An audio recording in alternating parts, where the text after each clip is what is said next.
Hindi take tutors channel में आपका स्वागत करती हूँ। चलो सीखना शुरू करते हैं। इसी तरह के रोचक और उपयोगी वीडियो के लिए चैनल को सब्सक्राइब करें, लाइक करें और शेयर करें। मुकेश अंबानी, नारायण मूर्ति, ये नाम सुनते ही दिमाग में क्या आता है? बहुत बड़े बिजनेस, है ना?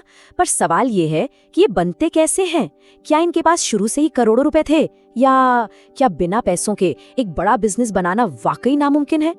अगर आपको भी ऐसा लगता है तो शायद हम सब एक बहुत बड़े वहम में जी रहे हैं, क्योंकि असल सवाल तो यही है कि आखिर ये होता कैसे है, बिना पैसों के इतने बड़े एम्पायर। देखिए, बिजनेस की दुनिया का सबसे बड़ा झूठ पता है क्या है? यही कि बिजनेस करने के लिए सबसे पहले पैसा चाहिए, जबकि सच्चाई इससे बिल्कुल बिल्कुल अलग है। अगर पैसा ही सब कुछ होता तो धीरूभाई अंबानी और नारायण मूर्ति जैसे लोग कभी भी अपना इतना बड़ा साम्राज्य खड़ा ही नहीं कर पाते। तो चलिए इस राज से पर्दा उठाते हैं। इन सब ने कुछ ऐसा किया जो बहुत कम लोग समझ पाते हैं। इन्होंने अपना बिजनेस पैसे से नहीं बल्कि एक चीज का इस्तेमाल करके खड़ा किया, जिसे कहते हैं लिवरेज। अब ये लिवरेज क्या है? आसान भाषा में कहें तो रिसोर्सफुलनेस, मतलब जुगाड़। बिना अपना एक भी पैसा लगाए आपके आसपास जो भी संसाधन हैं उनका सही इस्तेमाल करना, और अगर कुछ भी नहीं है ना तो दूसरों के रिसोर्स, दूसरों के सिस्टम का इस्तेमाल करके अपना बिजनेस खड़ा कर देना। देखिए, ज्यादातर लोग कैसे सोचते हैं कि भाई पहले पैसा चाहिए, फिर प्रोडक्ट बनेगा, फिर हम ग्राहक ढूंढेंगे। लेकिन जो कामयाब लोग हैं ना, वो बिल्कुल उल्टा चलते हैं।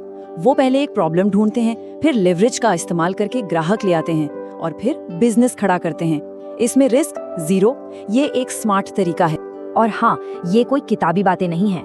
चलिए असली कहानियां देखते हैं कि भारत के सबसे बड़े बिजनेस टाइटन्स ने कैसे बिल्कुल जीरो से शुरू करके अरबों का एम्पायर बनाया, और वो भी सिर्फ और सिर्फ लेवरेज और रिसोर्सफुलनेस के दम पर। सबसे पहला नाम धीरूभाई अंबानी।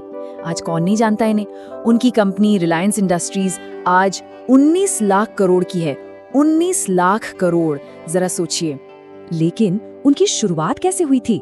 जब जेब में अपना पैसा नहीं था तो इतना बड़ा बिजनेस खड़ा कैसे हो गया?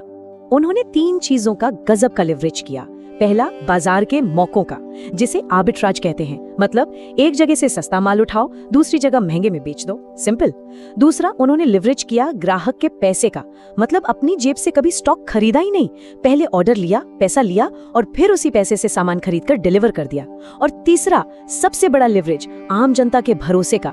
जब रिलायंस का आईपीओ आया था तो सिर्फ 10 रुपए प्रति शेयर। चलिए अब बात करते हैं नारायण मूर्ति की, वो इंसान जिसने भारत को आईटी सेक्टर का ग्लोबल किंग बना दिया। आज इन्फोसिस की मार्केट वैल्यू 6.5 लाख करोड़ से भी ज्यादा है। लेकिन क्या ये बात पता है कि जब इन्फोसिस शुरू हुई तब उनके पास खुद का गुजारा चलाने तक के पैसे नहीं थे? तो सोचिए, एक आईटी कंपनी बिना एक भी कंप्यूटर के आखिर शुरू कैसे हुई? जवाब वही है, लेवरेज। उन्होंने अपने 6 दोस्तों के दिमाग और स्किल्स का लेवरेज किया। उन्होंने देखा कि अमेरिका और यूरोप की कंपनियों को टैलेंटेड सॉफ्टवेयर इंजीनियर्स चाहिए, वो भी सस्ते में, तो डिमांड का लेवरेज किया।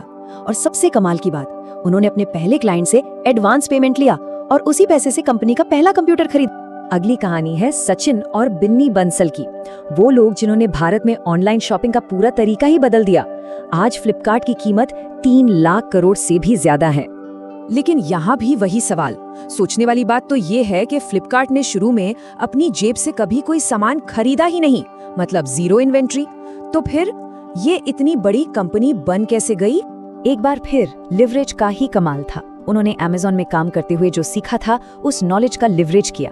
उन्होंने सप्लायर्स के गोदाम का लिवरेज किया, मतलब वेबसाइट पर सामान दिखाओ, ऑर्डर आए तो सप्लायर से उठाओ और ग्राहक को भेज दो, अपनी जेब से कुछ नहीं लगाना।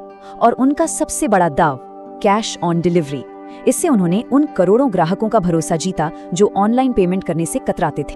तो ये तो थी प्रेरणा देने वाली कहानियां, पर अब सवाल ये है कि इन सब से सीखा क्या जाए, इसे अपनी जिंदगी में कैसे इस्तेमाल करें। चलिए अब इसे तोड़ते हैं एक सिंपल 4 स्टेप के ब्लूप्रिंट में। स्टेप नंबर 1, कोई बड़ी समस्या पकड़िए। जैसे फ्लिपकार्ट ने देखा कि लोगों को ऑनलाइन पेमेंट पर भरोसा नहीं है और कैश ऑन डिलीवरी ले आए। स्टेप 2, पैसे के पीछे नहीं, नेटवर्क के पीछे भागिए। जैसे नारायण मूर्ति ने अपने दोस्तों के स्किल्स का इस्तेमाल किया। स्टेप 3, छोटे छोटे कदम लीजिए। एक क्लाइंट से शुरू कीजिए, जैसे मूर्ति ने एक क्लाइंट के पैसे से ही पहला कंप्यूटर खरीदा था। और चौथा और सबसे जरूरी, ज्ञान के भूखे बनिए। अपने इंडस्ट्री को अंदर बाहर से समझिए, जैसे बंसल ने अमेज़न में काम करके सीखा। तो आखिर में एक बिजनेस शुरू करने के लिए असली कैपिटल, असली पूंजी क्या है? पैसा, नहीं, इसका जवाब शायद थोड़ा हैरान करने वाला है। याद रखिए, बिजनेस पैसे से नहीं, आइडिया और उस आइडिया को लागू करने यानी एग्जीक्यूशन से बनता है। ये सिर्फ कोई अच्छी लगने वाली लाइन नहीं है, ये उन सभी लोगों की असलियत है जिन्होंने जीरो से शुरुआत करके इतिहास बनाया। देखिए, बिना इन्वेस्टमेंट के तो बिजनेस शुरू हो सकता है, लेकिन बिना नॉलेज के कुछ नहीं हो सकता। असली दौलत आपके बैंक अकाउंट में नहीं है, वो आपके दिमाग के अंदर जो ज्ञान है और आपके आसपास जो लोग हैं, आपका नेटवर्क, उसमें है। तो अगली बार ये मत सोचिए कि पैसा कहाँ से आएगा। असली सवाल खुद से ये पूछिए, मेरे आसपास ऐसा कौन सा रिसोर्स है जिसे मैं आज अभी लिवरेज कर सकता हूँ। डीमैट अकाउंट खोलने के लिए इस क्यूआर कोड को स्कैन करें।